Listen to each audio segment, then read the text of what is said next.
This channel does not promote any violence, harmful, or illegal activities. All content provided by this channel is meant for an educational and information purpose only.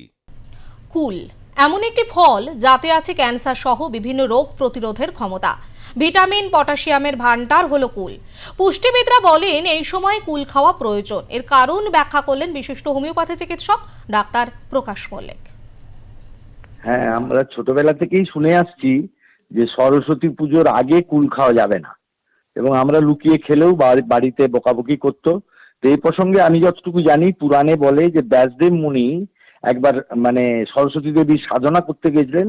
তো সরস্বতী দেবী তখন তার সেই তপস্যার স্থলে একটি কুল বীজ রেখে দেবীকে একটি শর্ত দেন, এই কুল বীজে অঙ্কুরিত হয়ে চারা থেকে বড় গাছ, আর গাছে ফুল পেকে নতুন কুল হবে, এ ফুল থেকে কুল হবে।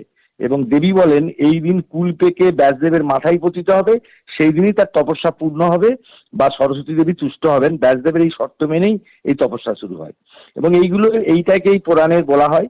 এবং যাই হোক, এবং এই যে ধীরে ধীরে একদিন কুল পেকে ব্যাসদেবের মাথায় পতিত হয়, তখন ব্যাসদেব বুঝতে পারেন যে সরস্বতী দেবী তার প্রতি তুষ্ট, আর সেটাই ছিল শ্রীপঞ্চমীর দিন সরস্বতী দেবী তুষ্ট হয়েছিলেন।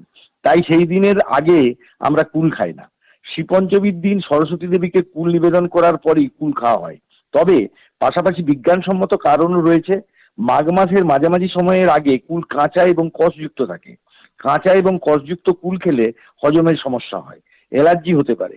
কুল পাকলে তবেই খাওয়া স্বাস্থ্যকর। কুল বলতে পারি ছোট প্যাকেটে বড় ধামাকা। এইটুকু একটা ফলের পুষ্টিগুণ কিন্তু অনেক।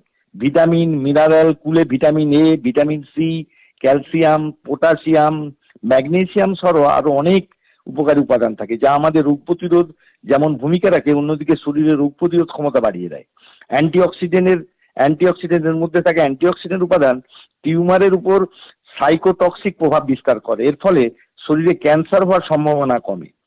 এবং ফ্ল্যাভোটেন বা টেট্রাপেনিক অ্যাসিড, ভিটামিন সি ইত্যাদি প্রচুর পরিমাণে উপস্থিত থাকে, যা দেহ থেকে ক্ষতিকারক ফ্রি রেডিক্যাল নিষ্কাশনে সাহায্য করে। শুকনো কুলের মধ্যে সাপেনিন এবং অ্যালকালয়েড এবং টাইপ্যারানয়েড উপাদান থাকে, যারা রক্ত পরিশুদ্ধ করে এবং হজম প্রক্রিয়াকে সহায়তা করে। সলিবল ফাইবার উপস্থিতিতে কোষ্ঠকাঠিন্য কমানো, হজমের সমস্যা সমাধান করে, এবং ডাইজেস্টিভ এনজাইমের উপস্থিতির জন্য এটি ক্ষুধাবর্ধক হিসেবে কাজ করে। কুল অত্যন্ত চমৎকার একটি রক্ত বিশুদ্ধকারক, উচ্চ রক্তচাপযুক্ত এবং ডায়াবেটিস রোগীর জন্য ভালো ফল এবং উপকারী ফল। কুল একই সঙ্গে ক্যালসিয়াম, ফসফরাস, আয়রন সমৃদ্ধ হওয়ায় হাড় গঠনে এবং দাঁতের সুরক্ষায় ভূমিকা রাখে। তাছাড়াও হাড় শক্ত ও মজবুত করতে সাহায্য করে, পেটের সমস্যা দূর করে, মাংসপেশি শক্তিশালী করতে এবং এই ফলের ব্যবহার হয়ে থাকে। আয়রন এবং ফসফরাস রয়েছে কুলে। ইনসোমনিয়া অর্থাৎ অনিদ্রা, দুশ্চিন্তা যারা ভোগেন তাদের ক্ষেত্রে কুল খুব উপকারী, এবং ফ্ল্যাভোনয়েড গুলি অনিদ্রা এবং দুশ্চিন্তা কমাতে সাহায্য করে। এছাড়া অ্যালজাইমার রোগেরও প্রতিষেধক হিসাবে কাজ করা যায়। তাই এইটুকু বলা যায়, যেটা প্রশ্ন করছিলে যে খাওয়া যাবে না, ম্যাক্সিমাম ক্ষেত্রেই কুল খাওয়া কিন্তু প্রত্যেকের উপকারী, এটা আমরা বলতেই পারি।